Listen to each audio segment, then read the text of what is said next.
Bueno, buenas tardes a todos y muchas gracias por participar en este encuentro virtual con Teresa Lanero en torno a su traducción del Clamor de los Bosques de Richard Powers, publicada por AD Novelas. Yo soy Paula Zumalacárregui, soy miembro del Consejo de Redacción de Vasos Comunicantes, la revista de AC Traductores, que es la sección autónoma de traductores de la Asociación Colegial de Escritores, que somos quienes organizamos este encuentro. Os voy a explicar muy brevemente en qué va a consistir la sesión y luego os presento a Teresa. Bueno, después de presentarle a ella, vamos a hablar sobre el proceso de traducción del libro. Nos va a hablar de todos los pasos, desde que recibió el encargo hasta que recibió las correcciones por parte de la editorial.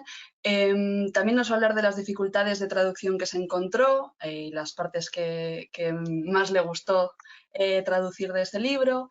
Y después vamos a conectar con María Eugenia Santa Coloma, que es la correctora del libro, y vamos a hablar tanto de su trabajo en esta novela en concreto como de otros aspectos más generales de la corrección de libros.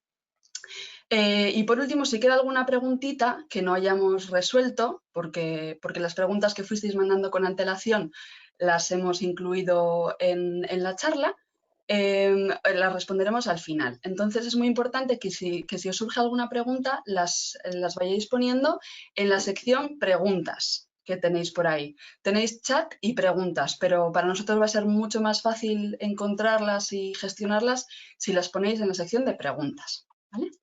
Y bueno, por último, que sepáis, si no os habéis dado cuenta, que Teresa ha venido a hablar de su libro, de su traducción, con lo cual no podemos prometer que no os vayamos a destripar algún detalle. Si se produce, bueno, esperemos que lo hayáis leído y que no os destripemos nada. Os presento a la protagonista de la tarde, a Teresa. Teresa Lanero, como de lana, que suele decir ella. Es malagueña y desde 2013, cuando terminó el máster en traducción para el mundo editorial de la Universidad de Málaga, ha traducido más de 30 libros, un montonazo, para editoriales distintas del panorama español, del italiano, el francés y el inglés. Y algunos de los autores que ha traducido, aparte de Richard Powers, es, por ejemplo, Annie Dillard, una temporada en Tinker Creek y Enseñarle a hablar a una piedra. En 2020, además, ha ganado 2 premios de traducción por su trabajo. En la tercera edición del premio Mi Lumino de Inmenso del Instituto Internacional de Traducción de Poesía, del Instituto Italiano de Cultura de la Ciudad de México, la Embajada Suiza en México y el Laboratorio Traduxit. Y el 15º premio de traducción Esther Benítez, que conceden con sus votos los socios de AC Traductores por la traducción del libro que hoy nos trae a este encuentro virtual. Y nada, hace poco Teresa me decía que vaya suerte para ella traducir este libro. Y yo le decía que la suerte la ha tenido el libro y la ha tenido Richard Powers por encontrarse con una traductora de la talla de Teresa. Y no soy la única que lo piensa, lo pensamos todos los socios de AC Traductores. Así que Teresa, enhorabuena lo primero por el premio. Y nada, cuéntanos qué ha supuesto para ti ganar este premio, sobre todo en un año tan difícil como 2020. Bueno, muchas gracias, Paula. Gracias por tu presentación. Gracias, bueno, pues por esta entrevista, tanto a ti como a todo el resto del equipo de Vasos Comunicantes y, por supuesto, a AC Traductores. Y para mí es un honor estar aquí con vosotros y con toda la gente que se está conectando, a los que también doy las gracias por pasar este rato con nosotras. Bueno, pues me preguntabas que para mí, ¿qué ha significado ganar el premio Esther Benítez? Para mí el premio Esther Benítez, bueno, pues, siempre ha sido un premio muy importante y muy emocionante porque, bueno, pues es un premio que concedemos los socios de AC Traductores.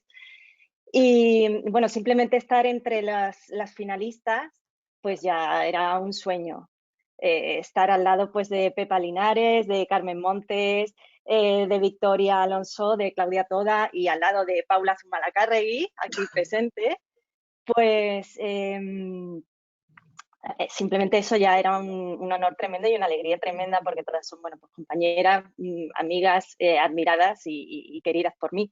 Entonces, pues luego la sorpresa llegó cuando, bueno, pues salí yo elegida, pero vamos, creo que podría haber salido cualquiera de las 6. Y nada, pues una alegría inmensa, como te puedes imaginar, pues una alegría Sí. inmensa. Sí, la entrega del premio que fue un poco atípica, ¿no? Pero bueno, en Madrid, en Sí, el Instituto Cervantes, muy especial y emotiva, imagino. Mm, sí, sí, fue una entrega muy bonita. Muy bien.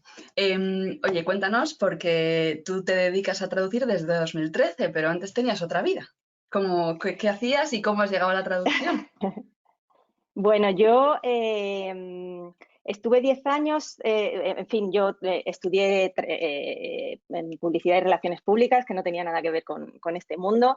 Estuve trabajando en varias cosas diferentes, acabé trabajando en un banco durante 10 años y bueno, siempre había estado en la escuela de idiomas, siempre me había gustado leer, siempre me había gustado escribir, me gustaban las lenguas como lectora más bien, ¿no? Bueno, no sé, siempre me había interesado este mundo, pero un poco desde fuera. Nunca me había Ujú, planteado el empezar a trabajar en algo así, porque bueno, yo ya había estudiado lo que había estudiado y me dedicaba a lo que me dedicaba. Entonces, bueno, pues por circunstancias de la vida decidí hacer el máster de traducción de la Universidad de Málaga, de traducción para el mundo editorial, un poco pues por probar, más que nada por liberar la mente del banco, que en realidad pues a lo mejor tampoco me aportaba mucho de lo que yo necesitaba intelectualmente igual, ¿no? mm, Y bueno, pues descubrí que me encantaba ese mundo y que quería dedicarme a la traducción de libros. Y bueno, ujú. pues ahí seguí y conseguí meter cabeza poquito a poco con esfuerzo y bueno, Sí. pues fui traduciendo poquito a poco algunos libros, sí. Mm. ¿Y cómo llegaron esos primeros encargos? ¿Te Bueno, acuerdas? pues sí, la verdad que yo he tenido mucha suerte y he tenido muy buenos compañeros que me han ayudado mucho. Mm, Bueno, algunos han sido un poco por casualidad, entre comillas, otros han sido porque compañeras como Carmen Torres y Laura Naranjo pues me ayudaron mucho al principio, ellas ya traducían, ellas habían estudiado también en la Universidad de Málaga y ya estaban traduciendo para mm, algunas editoriales y me presentaron a algunos editores. Y bueno, pues gracias a eso poquito a poco fui mm, empezando a trabajar con distintas editoriales. Sí, o sea que gracias a los compañeros en gran Sí, parte, ¿no? Esos compañeros que sí, sí, luego sí. mm, te han dado el Esther Benítez. O sea que todo, bueno, todo está relacionado y todo, qué bonito. Sí. Mm. Una cosa, ¿hay algún tipo de texto o algún género que disfrutes más traduciendo? Porque sé que sobre todo has hecho novela, pero tanto para adultos como juvenil y también ensayo. ¿Hay algo que te guste más o que disfrutes más? No, la verdad que al final de una manera o de otra, todos los libros, o bueno, o casi todos, pero de todos he sacado algo y todos me han gustado en cierto modo. Yo estoy muy contenta con los libros que estoy traduciendo últimamente. Todos los libros relacionados con la naturaleza, las Mm, novelas que estoy traduciendo últimamente también, me están gustando mucho. Entonces, pues estoy contenta. Los libros juveniles también los he disfrutado mucho. mm, sí, Así que no puedo decantarme, pero desde luego el tema de la naturaleza, lo que llaman natural writing, la escritura de sí. la naturaleza, me gusta mucho y además, claro, pues cada vez la voy conociendo más y me voy adentrando más en ella y en los autores y bueno, pues Mm, voy conociendo autores nuevos ya por gusto, porque me gusta leerlos y me gusta, mm. bueno, pues investigar en ese campo y me siento muy satisfecha con eso, ¿no?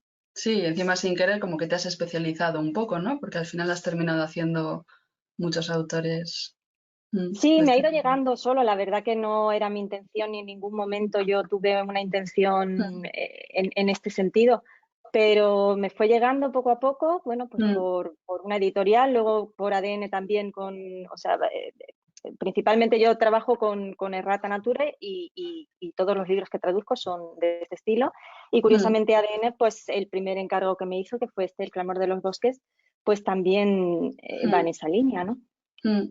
Hablemos de este encargo. ¿Tú crees que en parte te lo hicieron porque estabas un poco especializada en esta literatura de la naturaleza o cómo te llegó el encargo? No, es que es curioso porque no me llegó por ahí. Yo escribía a ADN bueno, pues enviando el currículum y porque bueno, estaba viendo que publicaban muchos libros, me gustaba mucho la línea editorial que tenían, los libros que estaban sacando y bueno, pues les envié el currículum.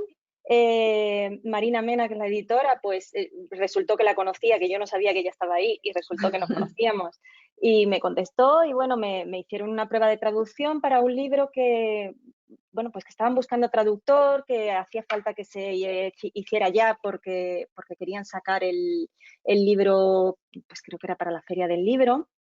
Esto fue a finales de 2018, en Vale. diciembre de 2018.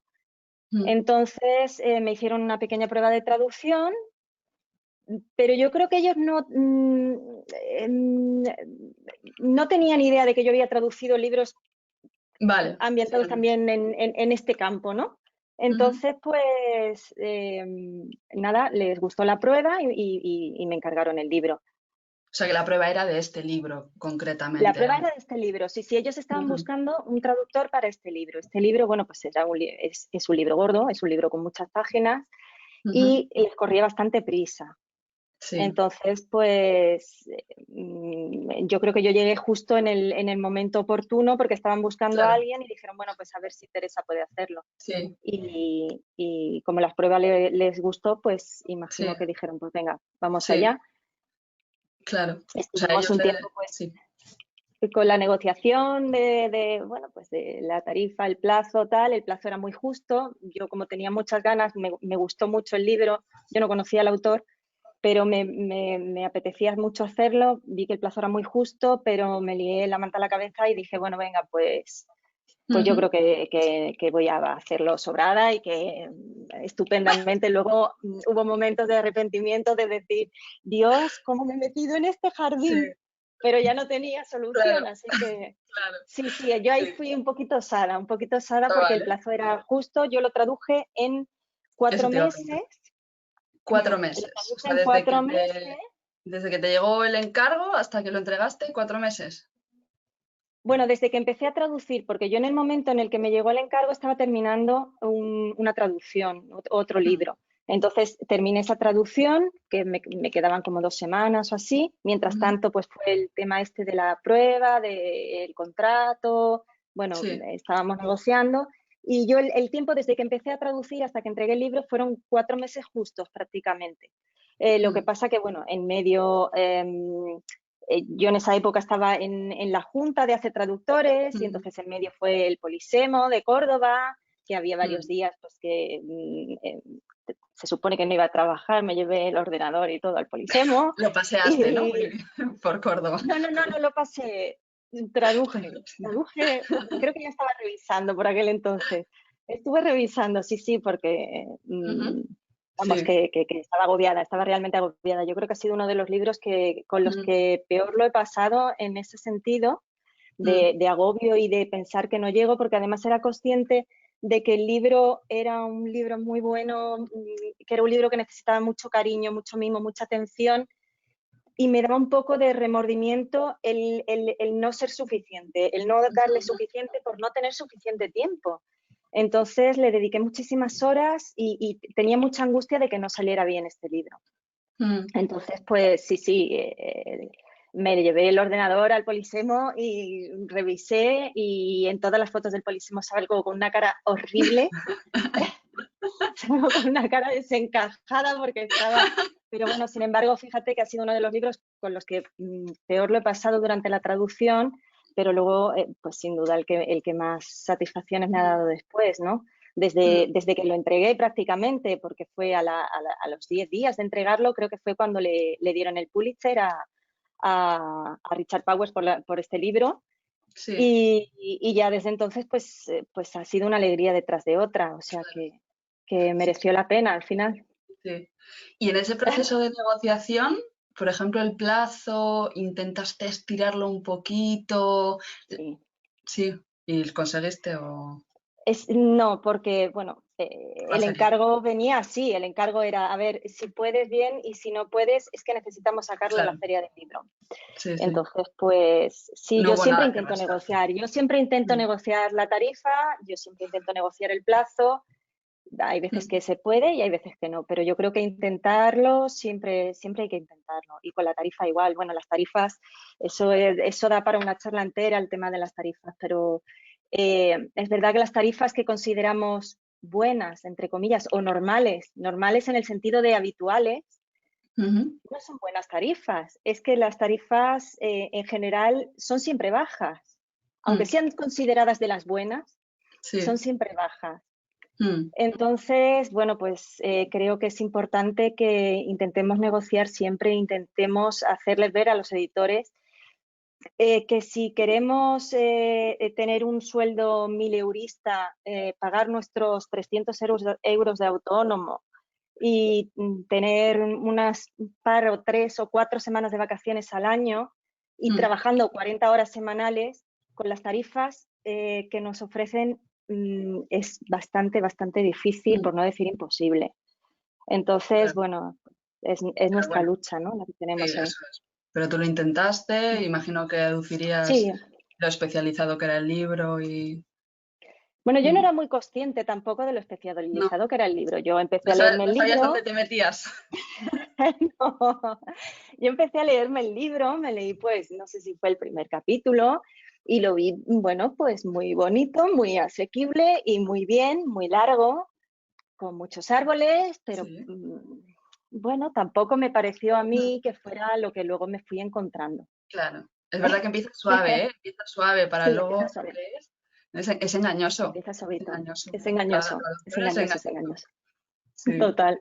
Entonces empezaste a leer el primer capítulo, tal, muy bien. Cuando te metiste ya en harina, imagino que no te daría tiempo a leerte el libro antes de No. empezar a traducir. Tampoco sé si lo sueles hacer. ¿Cómo sueles trabajar en este sentido? No, yo no suelo leerlos, yo no suelo leer los libros antes, yo empiezo a traducir directamente. Y lo que pasa que, bueno, pues luego hago varias revisiones después donde unifico lo que me he ido dejando, voy tomando muchas notas, voy apuntando, tomo notas tanto en el margen de la traducción, en el mismo Mm, documento de Word, voy dejando notas tanto para mí, para mis futuras revisiones, como para la correctora, en este ujú, caso la correctora, que fue María Eugenia, que luego hablará con nosotros también. Eh, Como, bueno, eso, tanto para mí como para ella, voy dejando notas para después, ¿no? Y a ujú, papel también voy apuntando cosas. Entonces, eso me facilita que después unificar si ha habido algo que me he dejado atrás o lo que sea. mm. Pero yo el libro no me lo leo antes y desde luego este es Sí, que no me daba tiempo a claro, leerlo antes. claro, claro.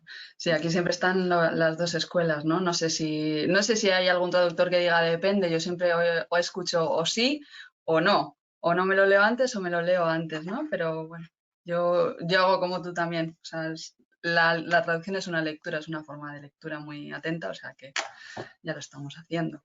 Sí, Em, además en este libro en concreto, pues estaba muy bien no habérselo leído porque era una forma de tener ganas de traducir al día siguiente, de decir, claro, ¿qué pasa? Porque hay muchas claro, historias y hay muchas cosas que están continuamente pasando, hay muchísima acción, entonces, claro, pues eso sí, era sí. divertido, ¿no?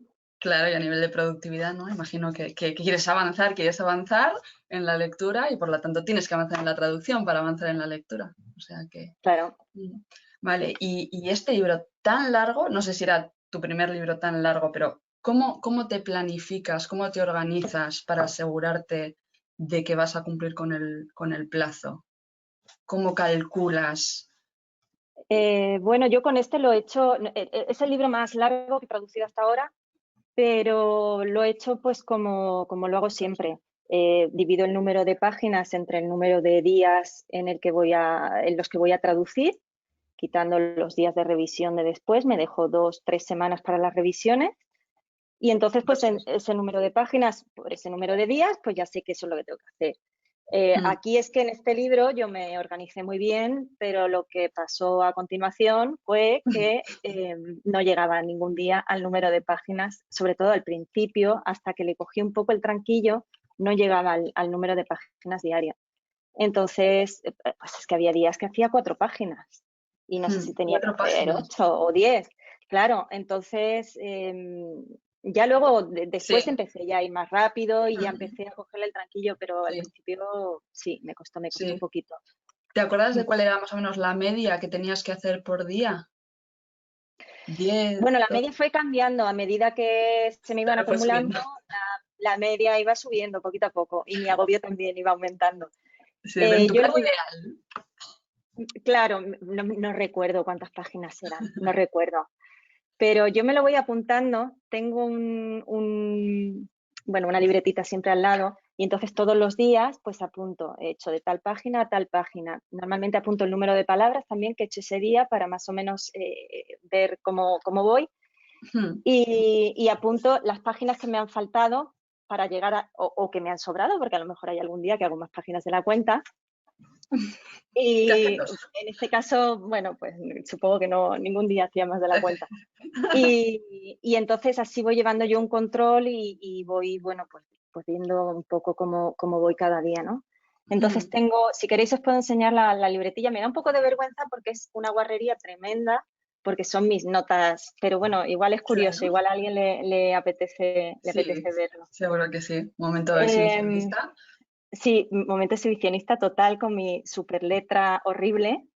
Estos son mis notas, ¿veis? Que yo voy tomando Tus pues el día, jeroglíficos. el día, el número de páginas, el número de palabras y las páginas, ¿veis? Hay días que una página, 7 páginas, bueno, fatal. Aquí pongo pues las páginas que me faltaban, que como veis siempre es negativo, me faltaban 3 páginas, 2 páginas. Este día ok, y entonces ese Ok. día dormía súper tranquila. Aquí en el margen, en el margen de aquí de la derecha, pues apuntaba palabras que me iban, o cosas que necesitaba apuntar, bueno, pues para tomar notas mentales de alguna historia o de lo que fuera. Aquí, por ejemplo, pues el género creo que eran los protagonistas, los hijos de uno, que no sabía si eran chicos o chicas, me lo iba apuntando para luego poner si eran chicos o Claro. chicas, en traducción, el género, ¿no? Y Mm. bueno, pues esta guarrería es la que yo hago con todas las traducciones, que voy apuntando ahí mis cosas. Hay gente que lo hace mucho mejor y que lo hace en un documento o en una En un tablita de Excel. Excel. Eso. Claro, bueno, yo lo hago, No, yo pero lo hago joder, así. cada uno lo que le resulte más cómodo, hombre, cada cual a su manera. Ya Sí, está. bueno, ya está, Claro, no tiene claro, claro. importancia. Y bueno, yo creo que la dificultad más grande de esta traducción está clara, ¿no? La terminología. Eso, cómo buscaste, cómo te decidiste por términos. Bueno, es una de las dificultades más claras del Mm, libro, pero igual no es la más gorda, ¿eh? mm, Es verdad que salen muchísimos nombres de plantas y muchísimos nombres de árboles. Los mm, árboles, bueno, pues tenía su proceso, sobre todo al principio, hasta que le cogí un poco el claro, tranquillo, porque claro, los árboles, algunos eran muy concretos, de una zona muy concreta de Estados Unidos, con un nombre además vulgar que es como le llaman allí, pero que no sabes exactamente si eso tiene traducción, si no tiene traducción.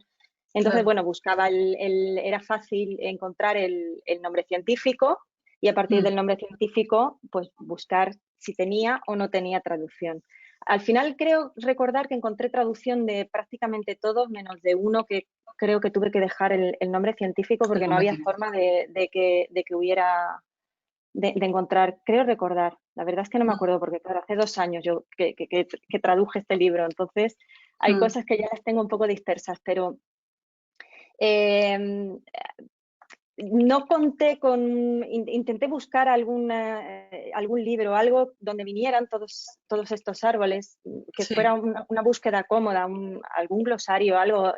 No encontré nada que fuera tan completo como para que viniera todo, así que tenía que ir árbol por árbol buscando. Pero al mm, final eso no fue realmente lo más complicado de la traducción. Este libro, lo más complicado que tiene es que abarca un montón de temas distintos. mm, Porque Richard Powers, además eso le pasa en todos sus libros, dibuja a los personajes según su profesión. sí, Entonces, las profesiones de cada uno de los personajes marcan mucho la historia, marcan mucho sí, la personalidad del personaje y marcan mucho pues toda la obra al final. Y se mm, detiene mucho pues en lo que hace el personaje en su trabajo.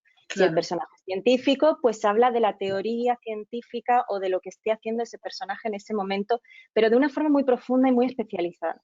Entonces aquí eran 9 personajes, los personajes del Clamor de los Bosques, los protagonistas son 9, cada uno con una profesión distinta, uno informático, otra pues científica especializada en dendrología, otro pues es comandante, creo que era de las Fuerzas Aéreas. Cada uno de ellos tiene una profesión con pues su terminología precisa, no sé, el psicólogo también pues te explica de repente Sí, teorías sobre claro. psicología muy concretas. Entonces, a la hora de traducir, tenías que meterte mucho y muy de lleno en un tema concreto y cuando yo ya me sentía cómoda con ese tema, ya decía, bueno, pues ya he encontrado, mira, esta fuente, este glosario, aquí viene tal, y ya veía yo que yo tenía pues recursos para más o menos dominar ese campo, de repente aparecía otro personaje con otra cosa distinta. Sí. Y tenía que empezar de cero a documentarme pues sobre otro tema totalmente diferente y de una forma muy profunda. Entonces, yo creo que el principal escollo de este libro es ese, es que son Sí, muchas cosas distintas y tienes que ir, pues eso, de un lado, de otro, de otro, de otro, de otro.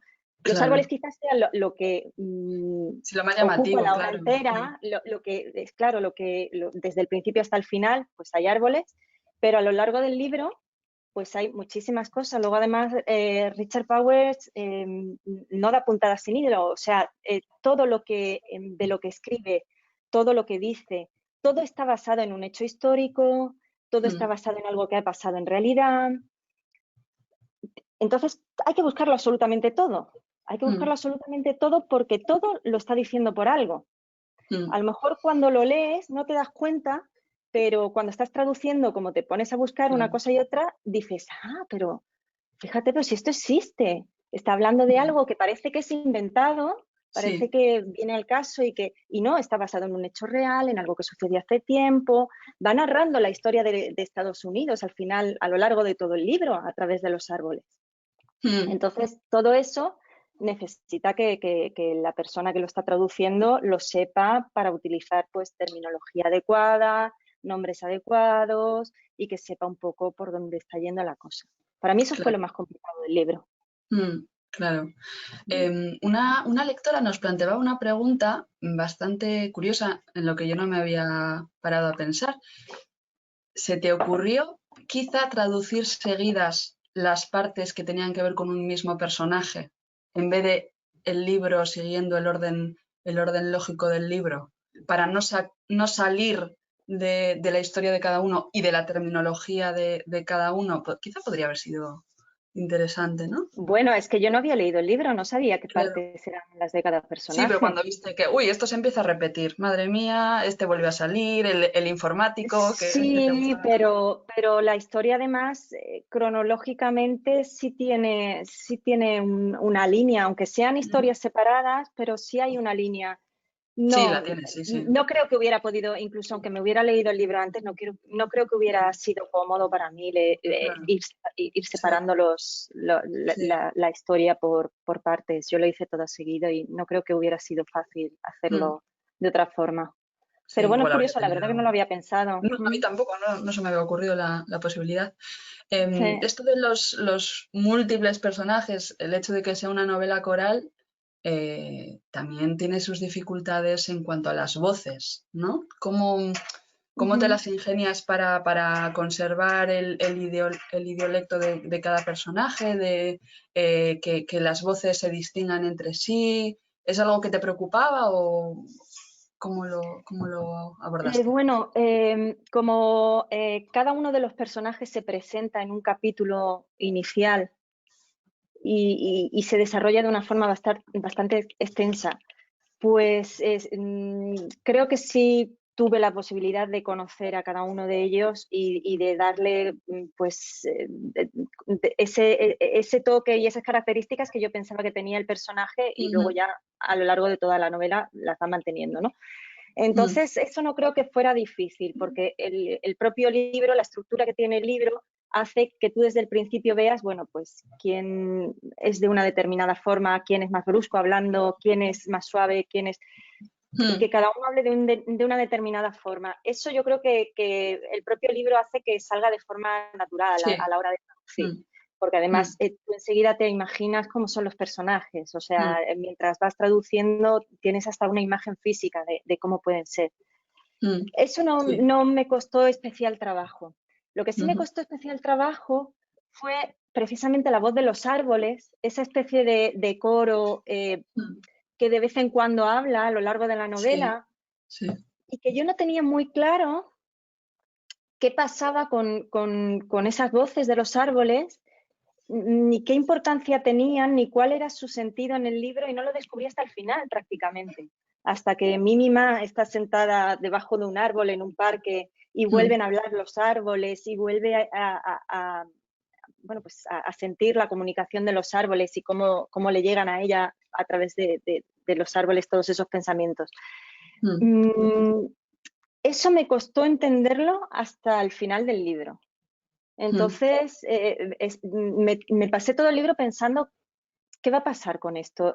¿Los árboles van a intervenir en un momento determinado? ¿Van a cambiar la historia? Me tenía muy desconcertada ese tema. El tema de las voces de los árboles, sí. Porque además hay una parte del libro que tiene unos tintes un poco de ciencia ficción ecologista, donde los árboles sí se presentan de una manera, pues es un poco sobrenatural. Y digo, pues igual a partir de ahora es que los árboles ya empiezan a hablar, ¿no? Pero se mantiene esa especie de voz por detrás, sutil, hasta el final, y eso me desconcertó mucho. Ya luego en la revisión, ya en las distintas revisiones, pues ya lo fui viendo y ya dije, con razón, ahora lo entiendo todo. Pero al principio sí, eso me costó un poco. Sí. Volviendo al tema de la documentación y demás, me dijiste que había varios libros que habías, a los que habías recurrido durante esta traducción, que eran El eco de la memoria, Sensibilidad e inteligencia en el mundo vegetal. ¿Es algo que sueles hacer o lo hiciste para que te dieras seguridad para este libro en concreto? ¿Sueles tener lecturas paralelas? Suelo hacer lecturas paralelas. Eso nos lo enseñó cuando yo estaba estudiando el máster, nos lo enseñó Miguel Martínez Laje, fantástico traductor ya fallecido, y él nos dio una charla en el máster y él nos dijo que él, bueno, pues una de las técnicas que utilizaba para traducir, sobre todo a autores, pues a lo mejor del siglo XIX o a autores ya de hace tiempo, era leer novelas contemporáneas a ese autor o libros contemporáneos similares para conseguir la voz de esa época, para conseguir un poco el tono y el color. Entonces a mí eso se me quedó, a mí eso se me quedó y lo comprobé y me fue realmente bien cuando traduje un libro que se llama De un experto en demoliciones, que lo traduje ya hace varios años, de Léon Blois. Este libro salió publicado, bueno, son una serie de crónicas, de críticas más bien literarias que hacía Léon Blois, periodísticas, y salió en 1884 publicado. Salían publicadas en prensa las crónicas. Y entonces, a la vez que iba traduciendo, me releí La Regenta, que es justo de ese mismo año, de 1884, y me ayudó muchísimo.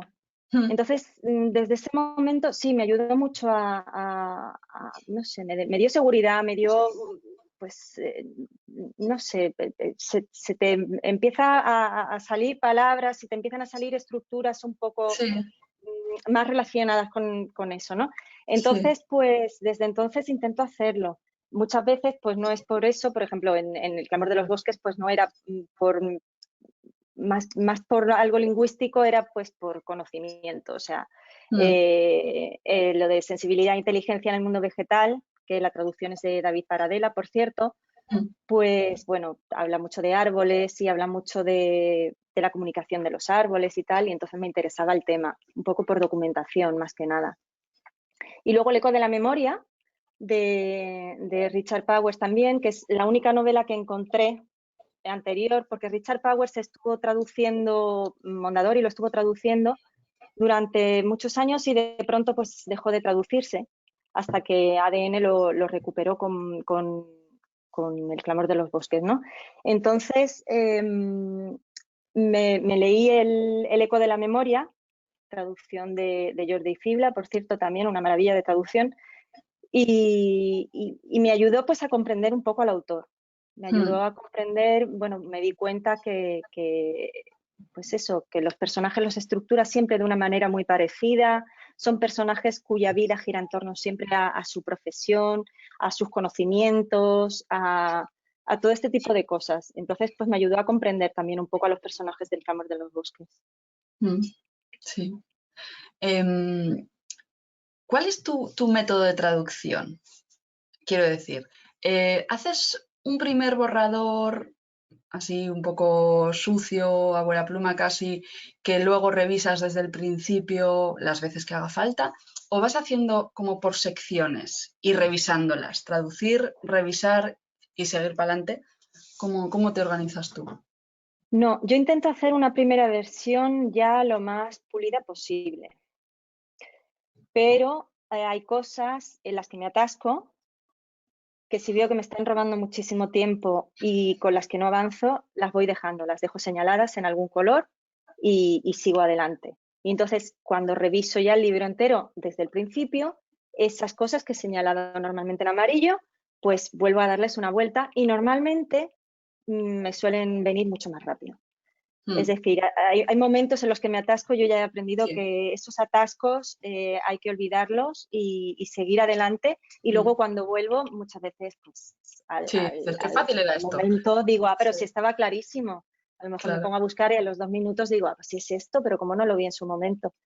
Entonces suelo hacer esa primera revisión donde voy, a la vez que pulo, voy, bueno, pues retocando cosas o haciendo las cosas que me dejé sin hacer en la primera versión, y después hago otra versión ya pues donde, bueno, pues ya intento que sea ya más definitiva. Antes hacía una más en papel que en El Clamor de los Bosques no me dio tiempo a hacer.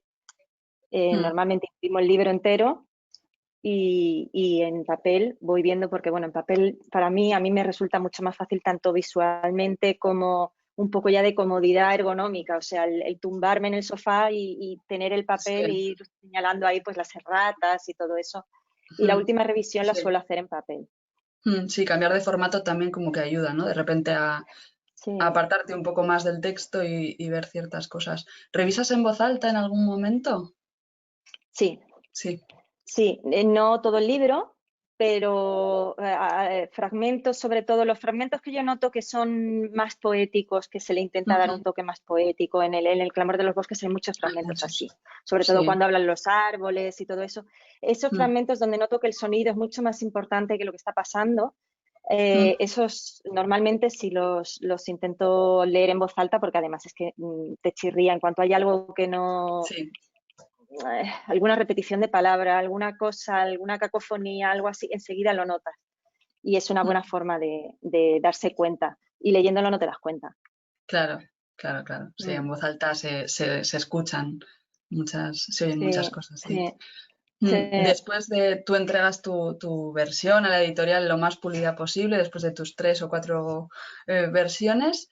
¿Y qué papel desempeña para ti el corrector de estilo al que encarga la revisión la editorial? Bueno, el corrector de estilo es el corrector de la traducción, bueno, pues es la persona que te salva de todas las erratas que hayas cometido, de todos los errores, de todos los lapsus, de todas las cosas que no te ha dado tiempo a ver o que no has podido ver. Muchas veces tienes algo delante y no lo ves hasta que alguien te lo señala y te dice, mira, aquí has puesto esto y está mal. Entonces, pues creo que es un papel fundamental. Es fundamental que otro par de ojos lean la traducción, además con la mente totalmente limpia, claro, despejada y bueno, y que sean capaces de corregir todo lo que tú te has dejado atrás. En este sentido, pues tuve también muchísima suerte porque la correctora que corrigió el libro, María Eugenia, pues es maravillosa. Entonces, aparte de corregir los errores y las cosas que había que corregir, pues hizo muchas sugerencias muy oportunas. Entonces, Pues es otra Sí, suerte también, porque la tranquilidad de decir, bueno, pues mira, sé que más o menos está todo bien porque lo que yo no he hecho, lo ha hecho ella. Entonces, sí, claro, es, sí. es, es una suerte. Sí, sí, que no solo se limitó a corregir lo que estuviera mal, sino a, a pulir aquello que todavía tenía margen de, ¿no?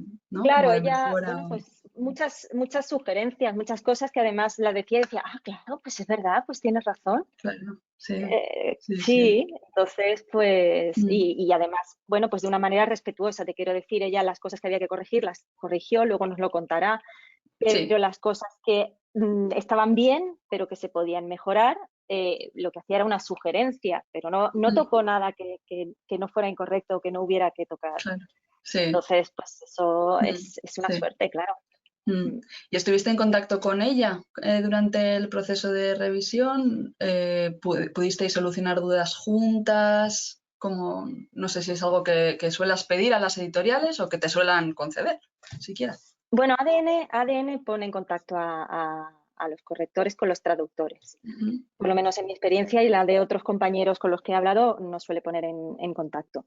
mm, Eh, yo lo que hice con este libro, bueno, pues por ser un libro tan extenso y tan particular, fui haciendo un Excel con todos los nombres de los árboles.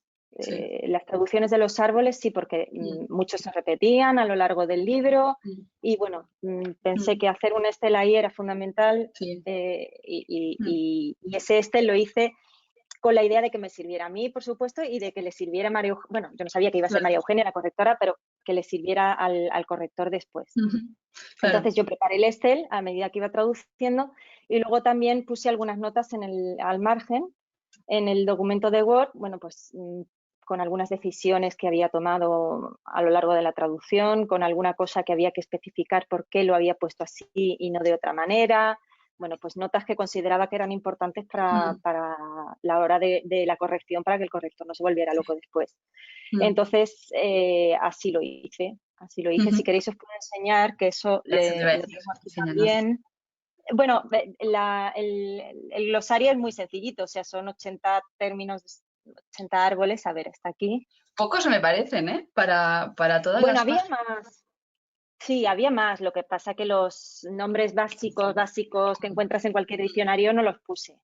Mm, Puse los que necesitaban una búsqueda así un poquito más exhaustiva, ¿no? mm, sí. Entonces, pues lo que hacía, pues eso, poner el nombre en inglés, el nombre en español y el nombre científico.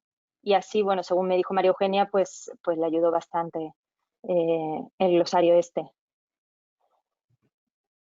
Mm, Y poco más, eso fue poquito lo que yo más. intenté hacer, pues claro, era facilitarle en la medida de lo posible, pues un poco el trabajo a la persona que después tuviera que corregir todo eso. Sí, claro. Bueno, pues vamos a invitar a María Eugenia para que nos cuente cómo fue el proceso de corrección del libro.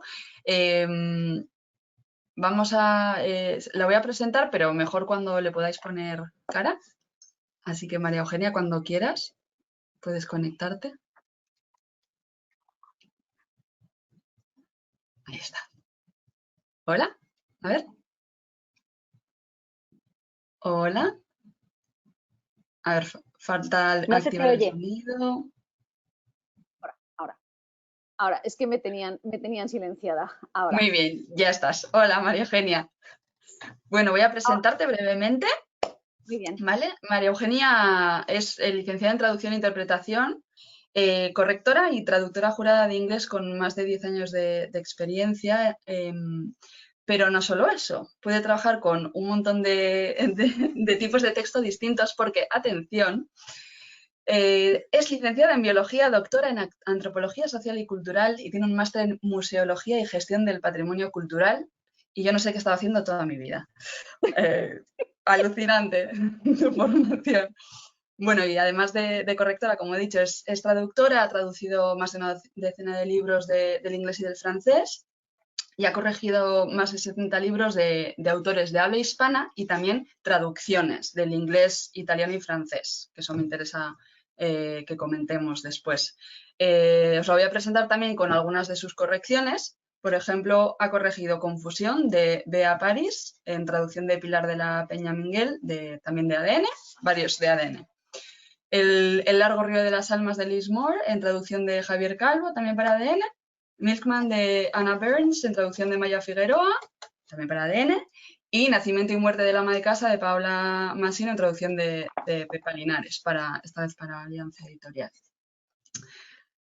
Hola, María Eugenia.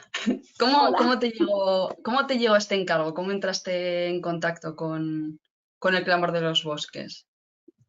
Bueno, fue una suerte realmente, porque yo ya había hecho varias traducciones, hay varias correcciones para ADN. Y entonces, bueno, ya conocía a Marina Mena, la editora, sabía que era bióloga, y entonces pues no se lo pensó dos veces. Me dijo, tengo un libro de arbolitos para ti. Y me dijo, tienes que corregirlo tú sí o sí. Entonces, a mí me asustó muchísimo el plazo. El plazo, si ya fue justo para Teresa la traducción, la corrección era una cosa que, vamos, yo dije no. De hecho, le dije que no. Y me molestaba un poco porque el libro me apetecía, ¿no? A mí todo lo que tenga que ver con la naturaleza me pasa pues como a Teresa, me encanta. Es decir, todo lo que sean animales, plantas y demás, microbios y lo que sea, a mí me gusta.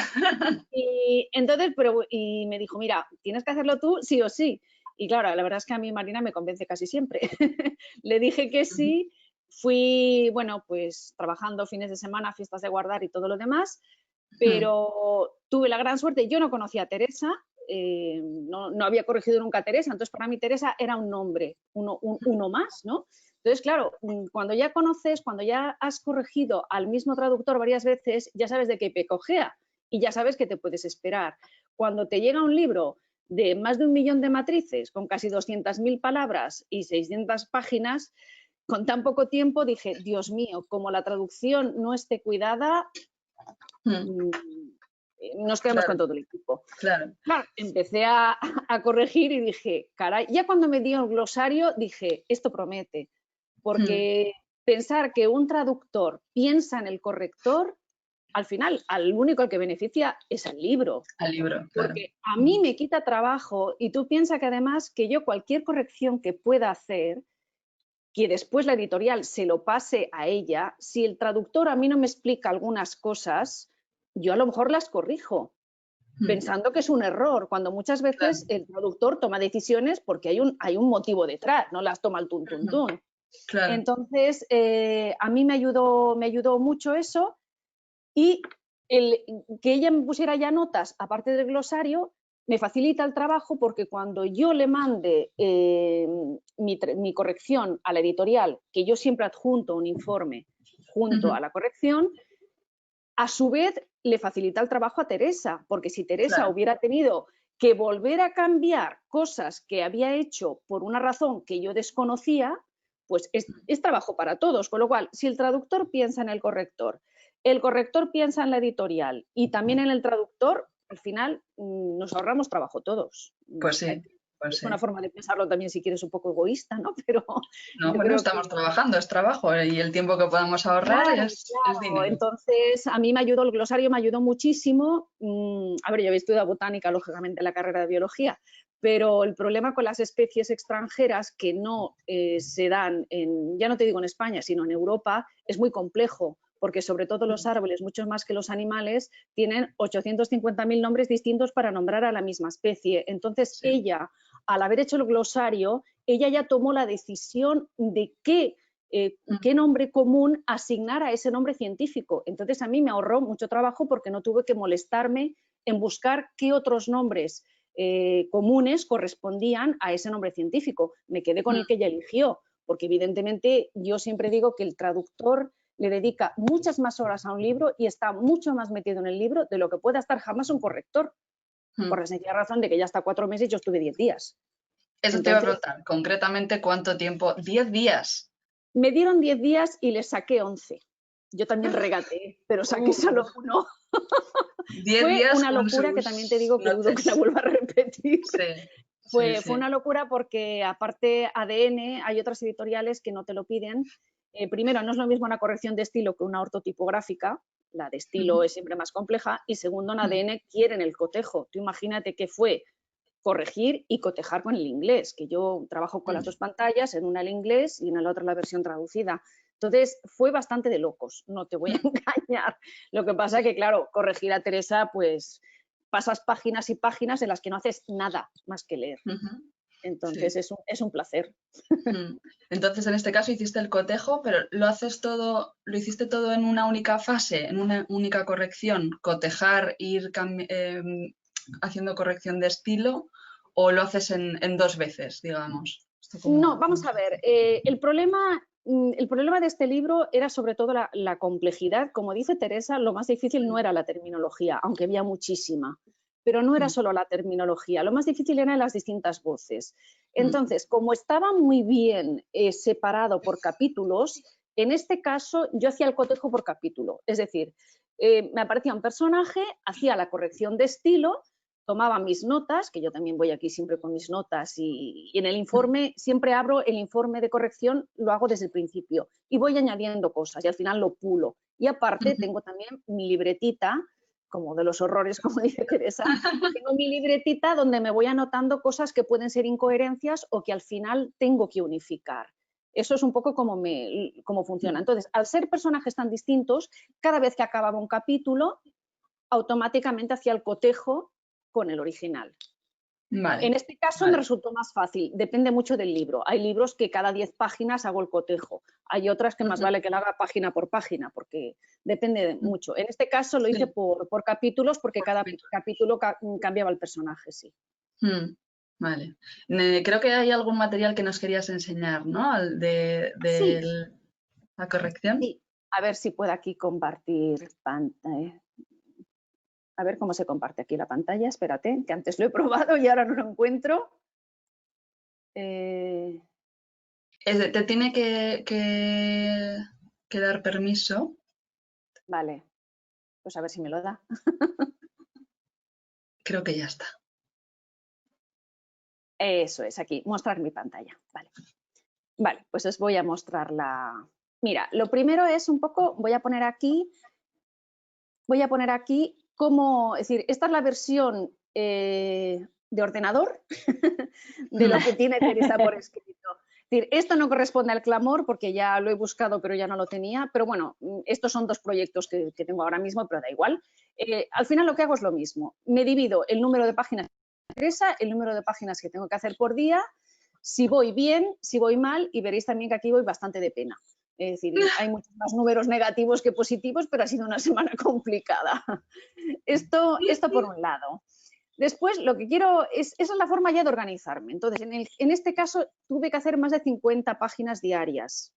Que 50 páginas diarias en una corrección de estilo, con cotejo, con tantos personajes, con voces etéreas y demás, es sumamente complejo. Es decir, ahí, si no hubiera habido un trabajo detrás exhaustivo como el que hizo Teresa, yo creo que esa corrección la habría rechazado, también te lo digo, porque si no estoy convencida de poder hacer un buen trabajo, prefiero rechazarlo.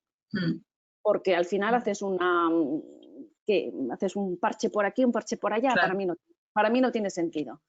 Eso por un lado. Después quería enseñaros así un poco, a grosso modo, lo que es corregir a Teresa. He elegido unas páginas al azar, os lo prometo. Esto es corregir a Teresa. Una palabra por aquí, una palabra por allá. Voy a mostrar cualquier otra página, he elegido unas cuantas. Es decir, esto es una corrección de estilo de Teresa. Como veréis, si está todo bien, yo soy de la opinión de que si las cosas están bien, aunque a mí no me gusten, no tengo por qué cambiarlas. Es decir, aunque yo soy traductora también, yo aquí me tengo que poner en la piel del corrector, no en la del traductor. Y tengo que dejar al margen lo que yo pondría. Si yo tradujese el libro, pues pondría otra cosa a lo mejor, pero como yo no soy la traductora, que soy la correctora, pues respeto. Esto es una muestra de las 600 páginas, son todas de este calibre. Entonces, claro, me fue bastante fácil. Problemas de terminología. En este caso, por ejemplo, lo que comentaba Teresa. Aquí, por ejemplo, ella puso en un momento dado pues filamentos fúngicos, que no es que no se pueda entender que son filamentos fúngicos, pero bueno, yo sabía que eso eran las hifas. Entonces, pues le añado una nota, le digo, son las hifas, pero ya has hablado tú de ellas en la página 210. y que también se denominan filamentos micélicos. Entonces, en este caso es bastante complicado, bueno, bastante complicado, quiero decirte, complicado por la longitud del libro, ni más ni menos.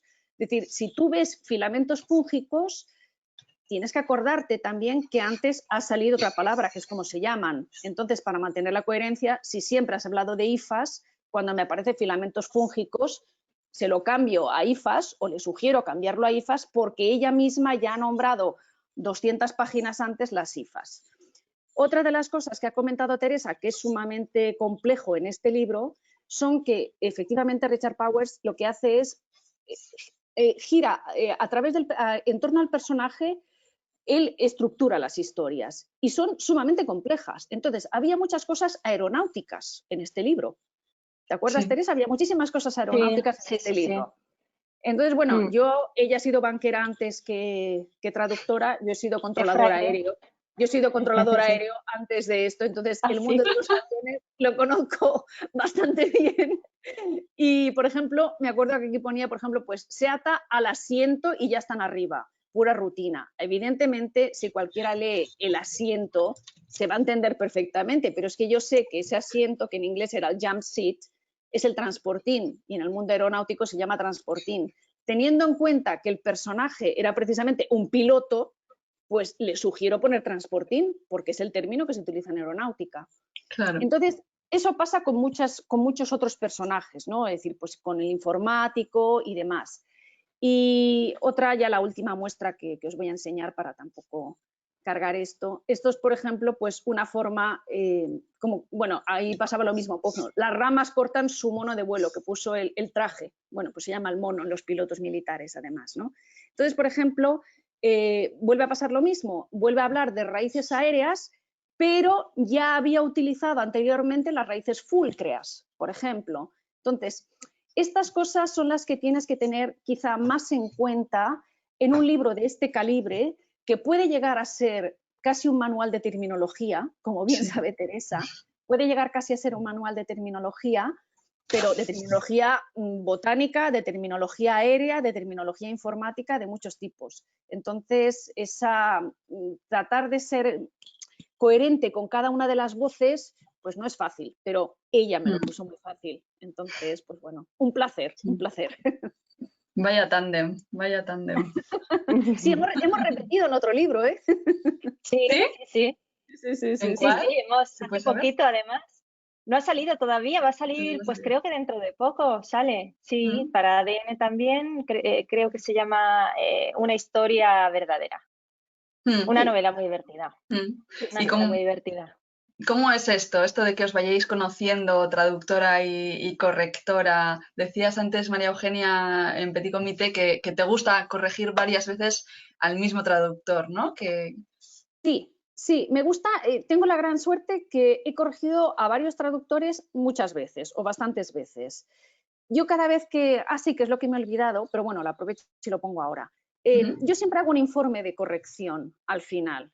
Entonces, un ejemplo de informe sería este, no sé si voy a poder cambiar, sí voy a poder mostrar la pantalla, parece ser. Vale. Este es el informe de corrección que yo hice de Teresa. Ahora los hago un poco más bonitos, pero bueno. Y además, sin conocerla de nada, me lo he leído antes y he puesto, a continuación se detallan tal, y he puesto, los cambios son muy pocos, puesto que la traducción es excelente y el texto está muy cuidado.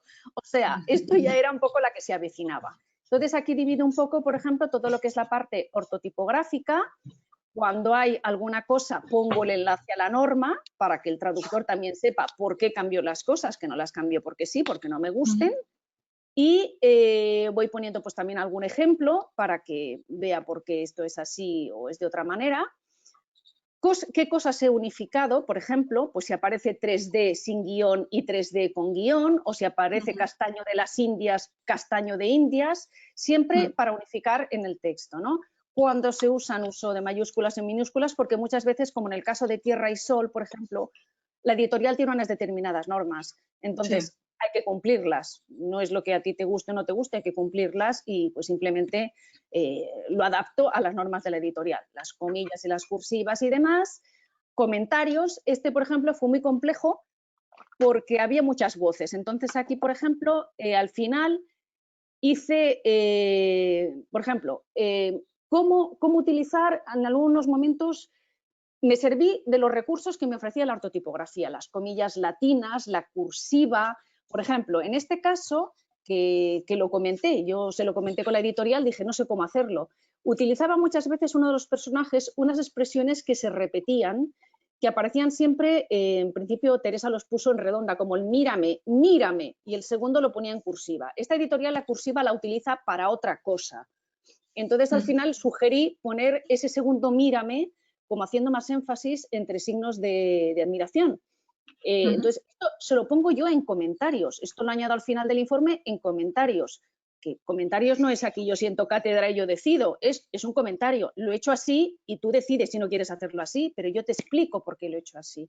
O, por ejemplo, pues cuando habla el informático, por ejemplo, el personaje del informático, había pues muchísimas páginas que estaban todas en cursiva. Entonces era excesivo, eran muchísimas cursivas. En general, las editoriales, las cursivas no les gusta demasiado en general.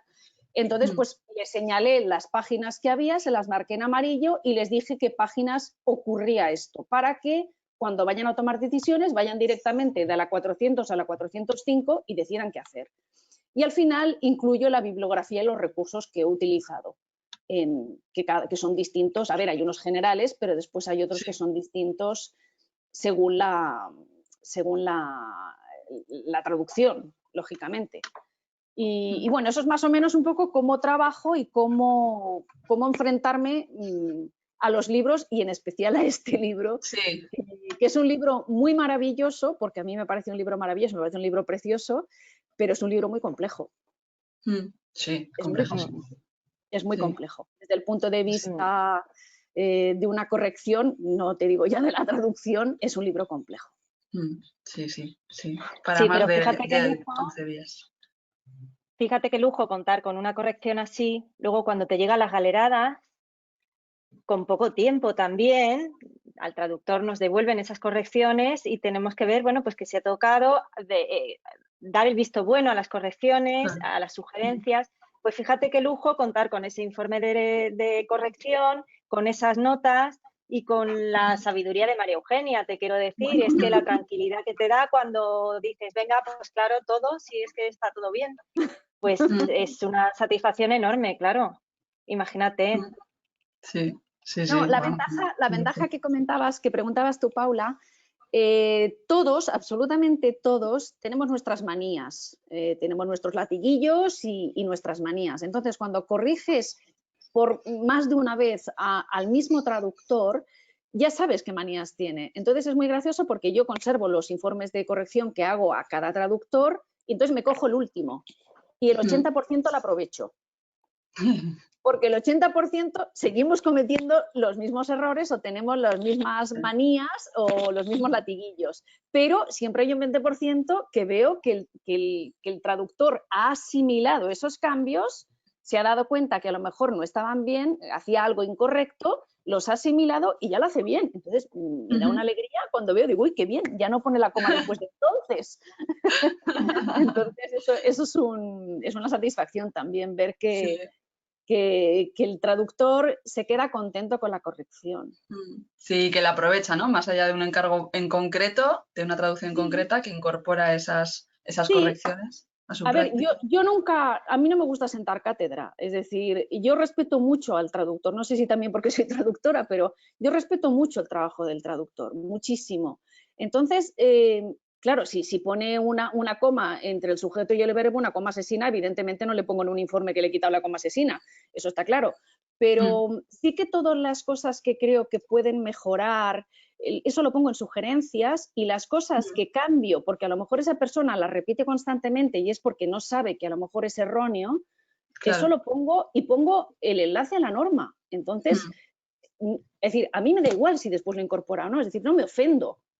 Pero el traductor también tiene que saber que si algo se lo han corregido porque estaba mal y le pones el enlace a la norma, si después decide no cambiarlo, es su decisión. Es decir, el traductor manda por encima del corrector, por supuesto, y yo no me ofendo nunca cuando me dicen, oye, pues esto no lo he aceptado, digo, es tu criterio. Es decir, es tu criterio, claro, y tú eres el responsable de esa traducción, claro, eres el autor, entonces el autor de la traducción. A mí no me ofende. Yo hago hago mi trabajo lo mejor que creo y que puedo y con todo el cariño del mundo, ¿no?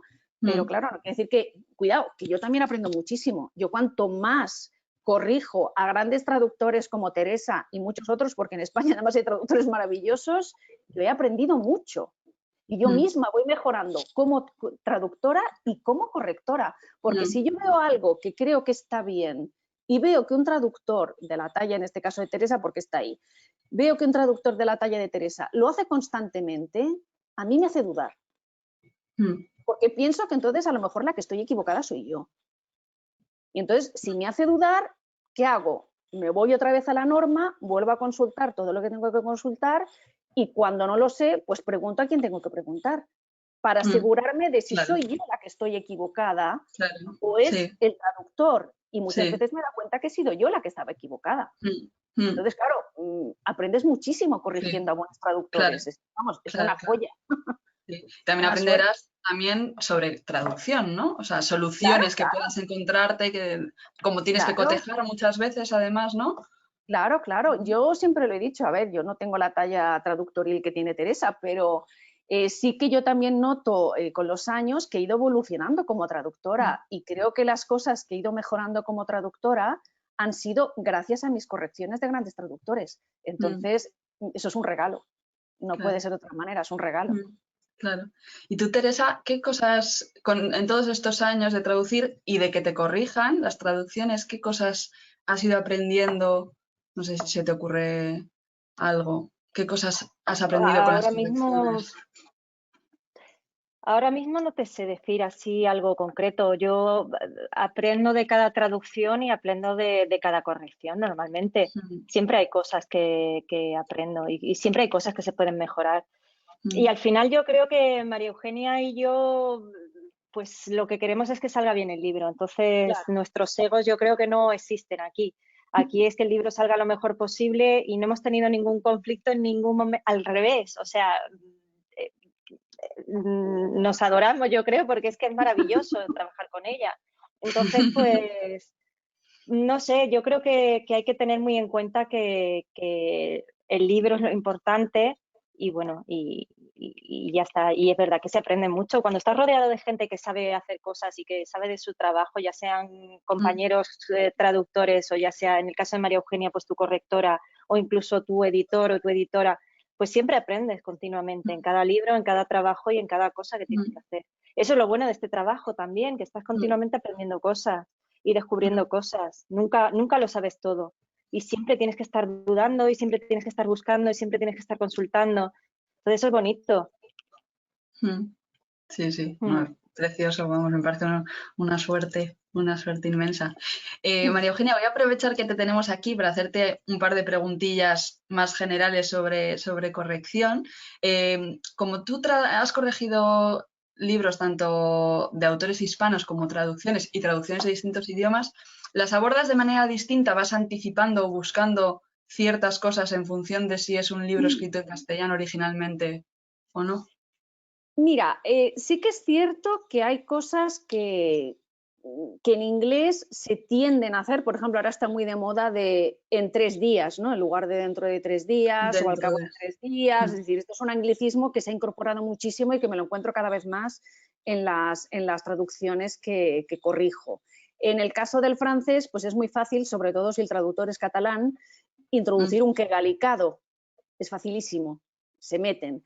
Y en el caso del italiano, yo he vivido muchos años en Italia y los italianos, lo primero que me llamó la atención es la cantidad de anglicismos que utilizan en su lengua cotidiana. Es impresionante.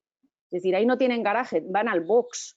Es decir, no van de compras, van a hacer shopping. Es decir, yo decía, pero con la lengua tan bonita que tenéis. Entonces, muchas veces me he encontrado que cuando en el texto italiano está lleno de anglicismos, se traducen al español también un montón de anglicismos, pero esos anglicismos forman parte de la lengua cotidiana de ellos hablan así. Pero en realidad nosotros cuando lo traducimos al español en nuestra lengua coloquial no metemos tantos anglicismos. Entonces eso sí que lo tengo en cuenta, pero lo que más noto es de dónde es el traductor.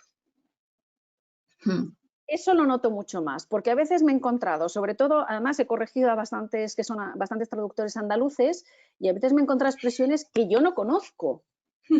Y claro, el que no conozca no quiere decir que no existan, simplemente que yo no las conozco. Entonces tengo que preguntar muchas veces qué significan.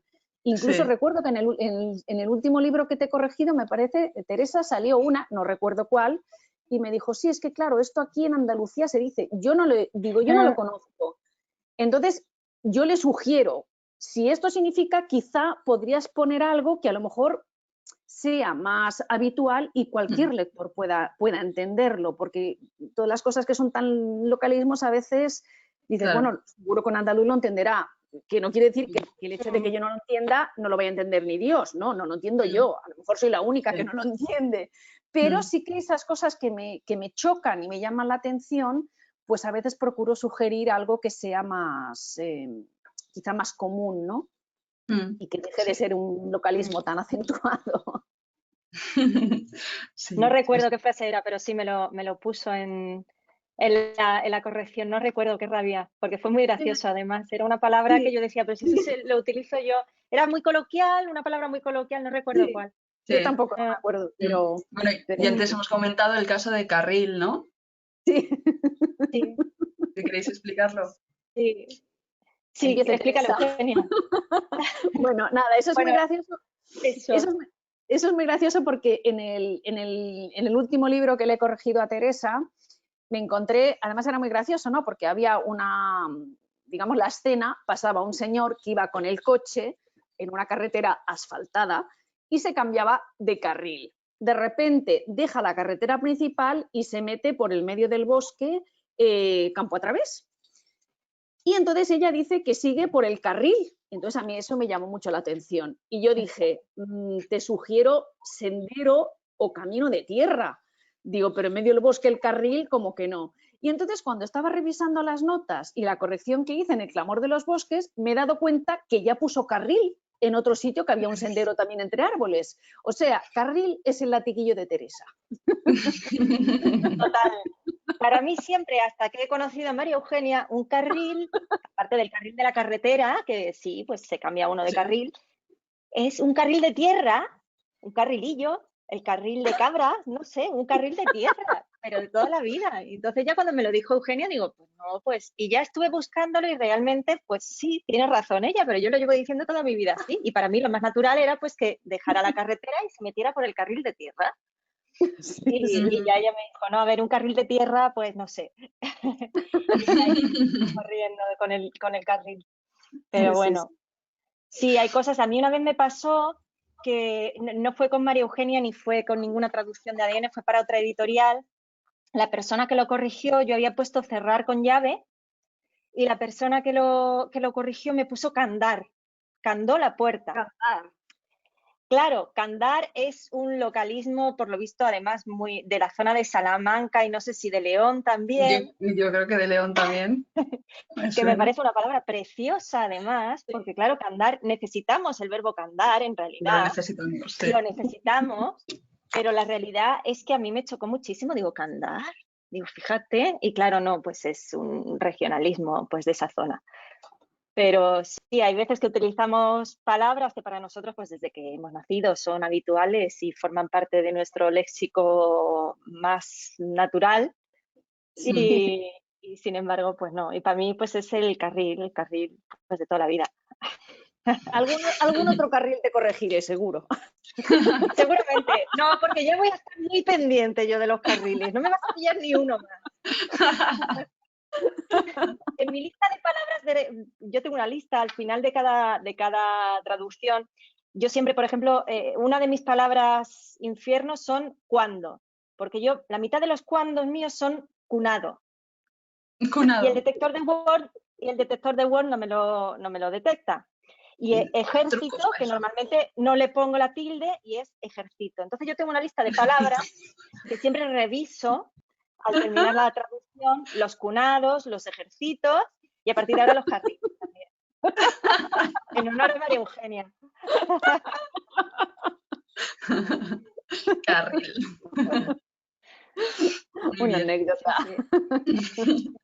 María Eugenia, ¿y hay algún consejo, así aprovechándome vilmente de tu intervención, algún consejo que nos puedas dar a los traductores que estamos aquí escuchándote de cosas que veas que se repiten, que no sean tan obvias como estos posesivos espantosos, como me cogió de mi mano, ¿no? O sea, cosas más sutiles que igual llevamos años haciendo y no terminamos de... Pues mira, yo me he apuntado además aquí 3 porque he revisado unos cuantos informes de corrección de distintos correctores. Y estas 3 yo creo que se repiten casi siempre en todos los informes. A ver. Una es entonces, cuando aparece al principio de frase, que muchas veces hay quien pone la coma y quien no la pone, pero sin saber por qué se pone o por qué no se pone. Entonces, el entonces, cuando funciona como conector, lleva coma. Cuando funciona como adverbio, no lleva coma. Entonces, yo siempre hago un truco, porque a veces dices, ¿pero qué será? ¿Adverbio o será conector? Entonces, si ese entonces tú lo puedes sustituir por tanto en ese caso, es un conector y lleva coma. Claro. Si ese entonces tú lo puedes sustituir por en ese momento o en aquel tiempo, lo que sea, no lleva coma. Esa es una. Vale. Lo del entonces, de hecho, hay una traductora a la que le he corregido varios libros y que es también, pues las correcciones son como las de Teresa, páginas y páginas en blanco, sin que hagas nada, es como leer un libro. Pero siempre me encuentro algún entonces. Y he de admitir que con los años ya no me encuentro ninguno. Lo ha corregido, se lo aprendió. Otra es que esa es muy habitual y que a veces no siempre es fácil distinguir, pero yo a veces creo que es bastante más sencillo, más fácil verlo, pero me la encuentro tanto que entonces no debe de ser tan fácil, que es la coma antes de pero y si no. Muchas veces se omite. Y muchas veces se omite incorrectamente, quiero decir, porque muchas veces se omite, pero hay que omitirla. Sí. Entonces, cuando tiene valor adversativo, ahí va coma, siempre. Y eso lo corrijo bastante. Y después otra, que me parece casi una curiosidad, es que muchas veces se utilizan los puntos suspensivos en lugar de una coma o de un punto y coma. Entonces te encuentras la frase y pones los puntos suspensivos y después, como si fuera, digamos, como si los puntos suspensivos sustituyeran a la coma o al punto y coma. Y no, es decir, los puntos suspensivos llevan la puntuación igual. Yo me lo encontré tantas veces en tantas traducciones que acabé haciendo una consulta a la RAE porque dije, estoy equivocada yo. Cuando te encuentras gente que hace unas traducciones tan impecables y me encontraba ese, dije, estoy. Entonces, al final, lógicamente me remitió al punto de la ortografía donde dice que la frase, sí, sin el punto y coma, sin los puntos suspensivos, esa frase necesitase una coma, entonces después de los puntos suspensivos hay que poner la coma. Entonces, pues bueno, son tonterías, pero estas son quizá 3 de las cosas que corrijo con más frecuencia. Pues ya cada cual tiene sus manías y sus peculiaridades. Claro. Pero estas son muy frecuentes, muy frecuentes. Si os parece, vamos a pasar... Bueno, muchas gracias. Vamos a pasar a ver las preguntas de los asistentes, las cosas... no hay muchas, pero bueno, para ir terminando con eso, tenemos, por ejemplo, una, que a ver, que la tengo aquí más arriba. Nos pregunta Elías, dice, cuando leí la novela me sorprendió la página 607, es decir, la penúltima, donde están las únicas 4 notas de la traductora. ¿Cómo se consigue eso? Pregunta. Elías, yo no sé bien qué quieres decir, a ver si Teresa te entiende, que seguro que sí. A ver, dice la página 607, que es la última.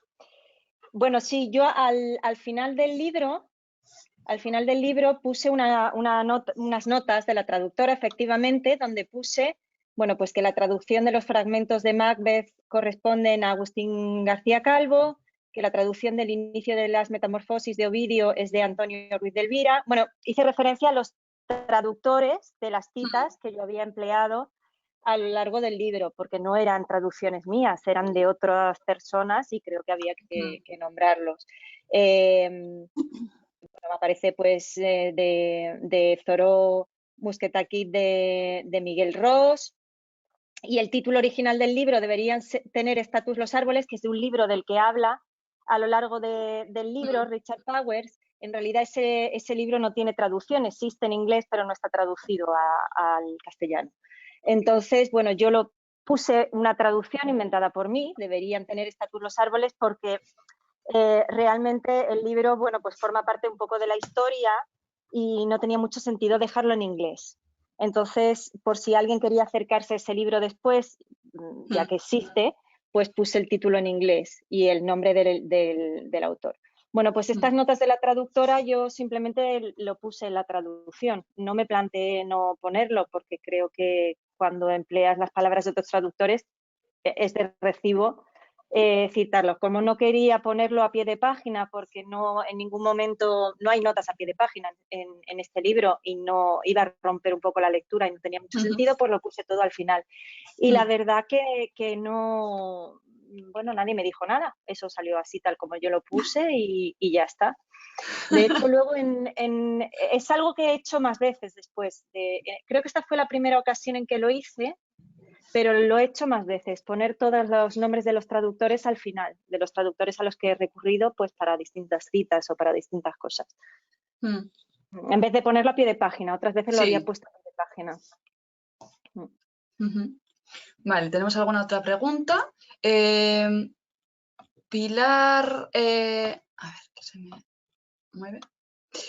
Pilar dice, la identificación de las especies y dar con el nombre en castellano me parece una tarea titánica, así que mi más rendida admiración. La pregunta es si hablabas con el autor sobre de qué especie podía estar hablando y si comprobabas con imágenes, incluso si era posible que el autor te mandara fotos de los árboles. No, yo con el autor no he contactado en ningún momento.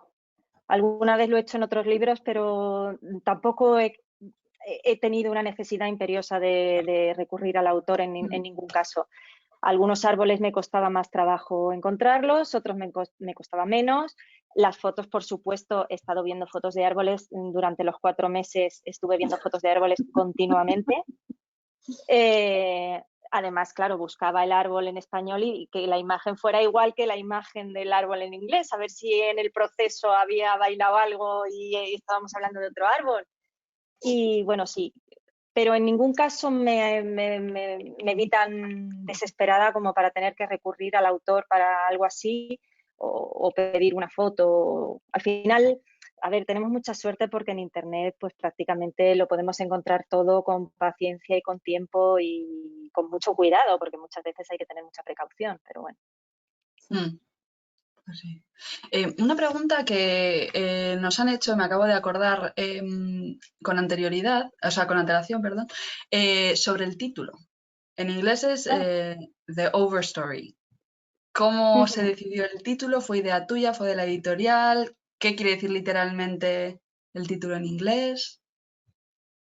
Vamos a ver, el título lo dejamos para el final. Yo no me atreví a traducir el título hasta bueno, entregué el libro y no sé si llegué a sugerir algún título cuando entregué la traducción o no. La historia es que, bueno, yo no sabía si había que dejarlo en inglés. The Overstory es la capa de follaje que cubre los árboles, es decir, la capa superior de los árboles, de las copas de los árboles. Todo eso es lo que en inglés se llama The Overstory. Un título un poco largo, si lo dejas tal cual. Claro, en español la traducción que hay es dosel arbóreo. Sí, que sale mucho en el libro. Algo así. Sí, exactamente. Entonces, pero es que ahí no termina la cosa. Overstory, si lo divides en over y story, es como la historia por encima de todo, como la mega historia que lo cubre todo. Es decir, es un título genial. A mí el título me pareció genial. Porque es que te está diciendo todo, te está diciendo todo lo que hay dentro del libro con una sola palabra. Entonces, traducir eso, bueno, pues a mí me parecía que no sabía por dónde tirar, si por un sentido, por el otro. Entonces, pues hablé con Fernando Paz, con el editor, y él me dijo, bueno, el título no sabemos todavía qué hacer. Muchas veces, bueno, eso los compañeros traductores lo sabemos todos, pero sé que hay mucha gente que no es traductora, que está viendo la charla ahora mismo. Los títulos de los libros muchas veces no los ponemos los traductores, es decir, nosotros sugerimos unos títulos, pero luego por razones comerciales o por razones de distinto tipo, pues el editor o la editorial es quien decide qué título va a llevar el libro. Entonces, en este caso, pues Fernando me dijo, mira, yo he pensado que le vamos a poner un nombre genérico. En francés también había salido con otro nombre que no tenía así mucho que ver. Bueno, pues le vamos a llamar El clamor de los bosques. ¿Qué te parece? A mí me pareció bien, sobre todo que no se me ocurrió en ese momento nada mejor.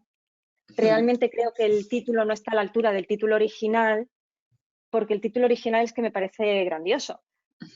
Pero bueno, creo que es un título que describe lo que vas a encontrar después y bueno, El clamor de los bosques no me pareció mal. Y salió así, sencillamente. Muy bien. Preguntan también si, claro, esto no sé si ahora podrás recordarlo, pero si tiene el autor o este libro en particular algún rasgo lingüístico heterodoxo que sea parte de la corrección y que obligara a reflejarlo en rasgos de la lengua de llegada que transmitieran esa misma sensación. Que a esa persona, a Pilar, le ha parecido ver algunos, sobre todo en la puntuación. Algo en No particular recuerdo. de... Tampoco sé a qué se refiere Pilar exactamente. No Algo que se recuerdo. desviara lingüísticamente, ¿no? En el inglés que usa Richard Powers. No recuerdo ahora mismo. A lo mejor si Pilar nos dijera exactamente a qué se refiere, me haría un poco de memoria en algo concreto, pero no recuerdo nada así especial del libro. No sé si María Eugenia recordará algo. No, tampoco No. sí, excepto que digan más o menos a qué personaje podía afectar, pero no lo recuerdo ahora. No me llamó la atención, vamos. Tú, como Teresa, como has traducido otro libro de Richard Powers, Orfeo, igual sí que puedes detectar si tiene alguna marca de estilo particular el autor. No que se desvíe lingüísticamente ni nada, pero te resultó conocido Orfeo cuando empezaste. ¿En qué sentido? Sí. Bueno, el estilo que tiene Powers es muy poético, es muy sonoro. Le gusta mucho recrearse en el sonido de las palabras, en las frases, en el ritmo. Todo eso, al principio, cuando empecé con El clamor de los bosques, me costó un poco cogerle el tranquillo, ¿no? Y sin embargo, pues con Orfeo directamente ya era como un viejo conocido, ya sabía perfectamente qué es lo que me estaba diciendo. Es muy bonito traducir de nuevo a un autor así, porque lo ves venir, ves enseguida todo, tanto en los personajes como en las descripciones, aunque sea un libro totalmente distinto, pero tiene muchos rasgos comunes. Entonces, sí, es mucho más fácil, es mucho más fácil. También tengo que decir que me vino súper bien, aunque ya lo he dicho antes, pero me gustaría repetirlo, haber leído antes El eco de la memoria, porque el trabajo que hizo Jordi Fibla fue estupendo y me ayudó mucho a encontrar un poco ese tono que tiene Richard Powers. Las lecturas paralelas que decías, sí. Sí. Preguntan también, con respecto a las correcciones, que en las correcciones la fuente es Arial, que quién decide el tipo de fuente final del libro y demás. Esto igual para algún asistente que no sepa mucho del proceso editorial se lo podemos explicar.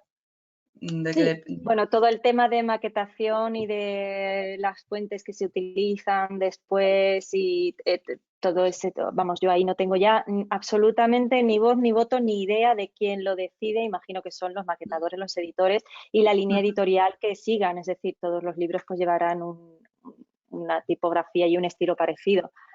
Igual que las cubiertas, igual que todo esto, pero ya ahí nosotros ya no ni tenemos pinchamos, nada que ni decir. cortamos, ni nada. Yo de hecho la cambio. Es decir, yo en cuanto me llega un manuscrito, lo primero que hago es cambiar la letra, porque hay algunos traductores que trabajan en Times New Roman con un espaciado mínimo y con fuente 11 y yo, vamos, acabaría ya, bueno, el perro ya lo tengo, pero acabaría con el bastón porque es que no veo nada. Entonces, yo lo primero que hago, siempre, la primera vez que trabajo con una editorial nueva, pregunto, lógicamente, si lo puedo cambiar y el 100% me han dicho, cambia lo que te dé la gana porque después nosotros maquetamos y ponemos la fuente que nos conviene. Entonces, yo lo primero que hago es cambio la fuente, pongo siempre trabajo con 12, ni con 11, que me parece pequeña, aunque se puede ampliar con el zoom de la pantalla, ni con 13, que me parece muy grande. Y con esto y siempre pongo un interlineado de 1,5. Entonces, con esto, aunque parezca una tontería, porque el número de matrices es el que es y el número de páginas es el que es, yo tengo siempre el mismo modelo de página y sé hasta dónde puedo llegar. Entonces, para mí es fundamental. Lo cambio, me hago una copia y lo cambio y trabajo con la fuente que a mí me gusta, en la que se ven bien las tildes. Muy bien, muy bien. Sí, además que los tipos de letra sin serifas son mejores, ¿no? Para leer en pantalla, se supone, mientras que la serifa es buena para leer en papel, para que te guíe siempre, corregir siempre en una tipografía de palo seco, siempre. Para mí, habrá quien le guste otra, pero a mí me gustan estas. Sí, sí, pero que igual hay personas que no nos damos cuenta de, uy, cómo se me cansa la vista, y de repente igual cambias el tipo de letra, no el tamaño, sino el tipo de letra y te puede ayudar. Sí. Bueno, yo creo que tendríamos que ir terminando, así que si os parece vamos a comentar el notición de ayer. El notición de ayer, si no lo saben los asistentes, es que al parecer los creadores de la serie Juego de Tronos van a adaptar para Netflix, creo, la novela del Clamor de los Bosques. ¿Cómo? Sí, ¿no lo sabías, María Eugenia? No lo sabía. Pues ayer mismo lo vimos en Twitter. ¿Cómo veis esto? Con lo compleja que es la novela, ¿qué creéis que es mejor? ¿Una peli, una serie, una miniserie? ¿Qué cosas creéis que deberían quedar fuera porque son un poco accesorias? ¿Y qué es fundamental? A mí me parece complejísimo trasladar esto al lenguaje cinematográfico, la verdad. Pero si alguien lo puede hacer son los creadores de Juego de Tronos, que tienen experiencia en estas vidas. A mí me parece una noticia estupenda y sería maravilloso y me encantaría verlo. O sea, tiene que ser fantástico y, bueno, pues gente como esta que ha hecho esas maravillas, pues seguro que lo hacen genial. A ver, yo cuando estaba traduciendo El Clamor de los Bosques, yo me lo imaginaba mucho tipo película, o sea, me lo imaginaba mucho visualmente, es muy visual, tanto los paisajes, las descripciones, como los personajes. O sea, Nicolas Joel, por ejemplo, es que tiene que ser guapo. Si hacen una serie, Nicolas Joel tiene que ser guapo a la fuerza. A ver, mójate, ¿a quién pondrías? ¿A qué actor pondrías, Teresa? No, de actor no lo sé, pero tiene que ser un chico guapo. Porque en ningún momento Richard Powers dice que sea guapo, pero el papel que hace es que hace papel de guapo. Entonces tiene que ser guapo. Nicolas Hoult tiene que ser guapo. Luego la otra, Olivia, pues Olivia tiene que ser la guapa también. O sea, cuando están los dos subidos en Mimas, en la secuoya esta gigante, que están los dos subidos ahí, imagínate qué escena. ¿Sabes? Tienen que ser los dos guapos a la fuerza, los demás ya da igual. Pues, aparte de esta frivolidad, yo sí lo veo. Yo lo veo como unas series que pasan tantas cosas en el libro que de ahí pueden sacar un montón de cosas. No lo sé, no sé qué. Bueno, la noticia salió hace un par de días, ha salido publicada en algo, no sé dónde, en un periódico, pues no lo sé.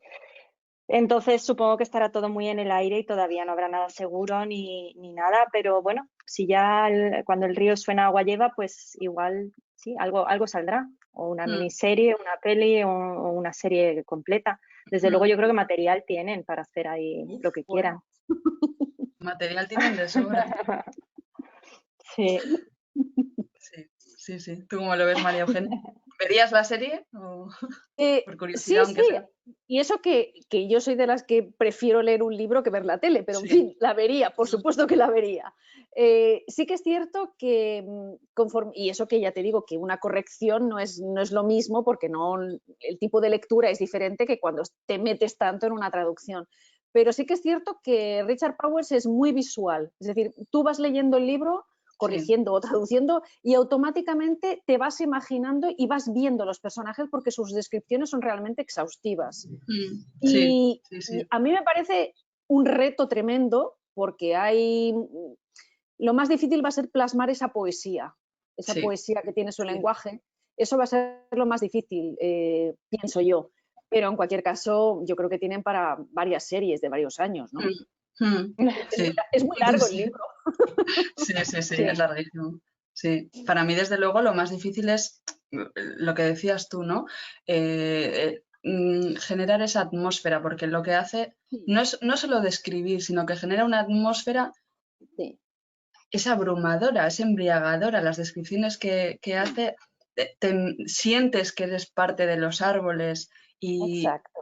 y eso no es visual, o sea, lo hace con palabras. Por mucho que nos Sí. lo imaginemos y tal, pero esa atmósfera que genera, eso que me decías, Teresa, hace unos meses cuando comentábamos el libro, porque yo acabé el libro y tuve que escribir a Teresa para comentarlo, porque me dejó entusiasmada. Y me decías, yo te juro que no veo los árboles de la misma manera. No. Y esto lo consigue este libro, no lo consigue una peli. Hemos visto árboles 1000 veces, hemos visto películas sobre naturaleza 1000 veces, pero este libro consigue eso, que empaticemos con los árboles de una manera que yo no había conseguido hacer antes. Así que me parece un Sí. reto, la verdad, trasladar eso a la pantalla. Mm. Veremos en qué queda. Bueno, pues yo creo que vamos a terminar ya, si os parece. Muchísimas gracias a las dos, de verdad, de corazón, por pasar este ratito esta tarde aquí juntas, aunque sea en la distancia, y gracias por traducir y corregir ese libro maravilloso, que espero que a los asistentes, a los lectores les haya gustado también. Es una pena no poder estar aquí de viva voz comentando el libro, pero espero que les haya fascinado tanto como desde luego me fascinó a mí. Así que muchísimas gracias a las dos. Gracias a vosotras. Muchísimas gracias a las dos también y a todos los que han estado viéndonos esta tarde. Sí, gracias. Muchas Gracias a todos. Gracias. Hasta luego.